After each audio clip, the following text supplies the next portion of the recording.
LDF Manalur Karamukku മേഖലാ തെരഞ്ഞെടുപ്പ് rally പൊതുയോഗം നടന്നു. CPM അഖിലേന്ത്യാ സെക്രട്ടറി MA ബേബി ഉദ്ഘാടനം ചെയ്തു. 1957-ലെ EMS നമ്പൂതിരിപ്പാടിന്റെ ഗവൺമെന്റ് ആധുനിക കേരളത്തിന്റെ വളർച്ചയ്ക്ക് അധിഷ്ഠിതമായ ഒരു അടിത്തറയിട്ടു. EMS Achutha Menon, TV Thomas, KR Gouriamma, doctor AR Menon എന്നിവരടങ്ങുന്ന നേതൃത്വമുള്ളതുകൊണ്ടാണെന്നും അദ്ദേഹം സൂചിപ്പിച്ചു. കാഞ്ഞാണിയിൽ മണലൂർ കാരമുക്ക് മേഖലാ കമ്മിറ്റികളുടെ തെരഞ്ഞെടുപ്പ് റാലി ഉദ്ഘാടനം ചെയ്യുകയായിരുന്നു അദ്ദേഹം.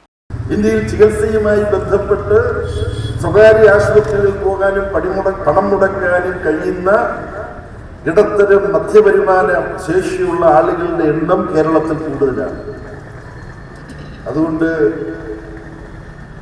ആരോഗ്യ മേഖല എന്ന് സാധാരണ ലോകത്ത് പ്രയോഗമുണ്ടെങ്കിൽ ഇന്ന് ലോകത്ത് വേറൊരു പ്രയോഗം വന്നിട്ടുണ്ട്.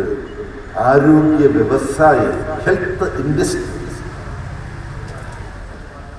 വരുമാനമുണ്ടാക്കാൻ പറ്റുന്ന, കൂടുതൽ വരുമാനമുണ്ടാക്കാൻ പറ്റുന്ന,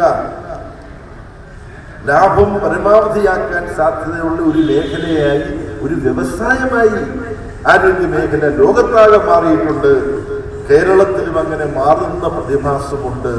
കേരളത്തിൽ പ്രവർത്തിച്ചുകൊണ്ടിരിക്കുന്ന സ്വകാര്യ ആശുപത്രികളെ, വൻകിട സ്വകാര്യ ആശുപത്രികളെ തന്നെ ലോകത്തെ വലിയ ഹെൽത്ത് കൺസോർഷ്യം, ലോകത്തിൽ പ്രവർത്തിക്കുന്ന വൻ ആരോഗ്യ വ്യവസായ രംഗത്തെ കുത്തകകൾ കേരളത്തിലെ ആശുപത്രികൾ, സ്വകാര്യ ആശുപത്രികൾ ഏറ്റെടുക്കുന്നുണ്ട്.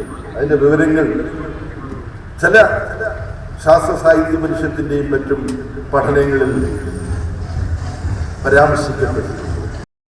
സാജൻ മുടവങ്ങാട്ടിൽ അധ്യക്ഷനായി. TV Haridasan, PA Rameshan, PK Krishnan, Rakesh Kaniyamparambil, VN Surjit, കവി രാവുണ്ണി, PK ചന്ദ്രൻ, TD ജോസ് എന്നിവർ സംസാരിച്ചു.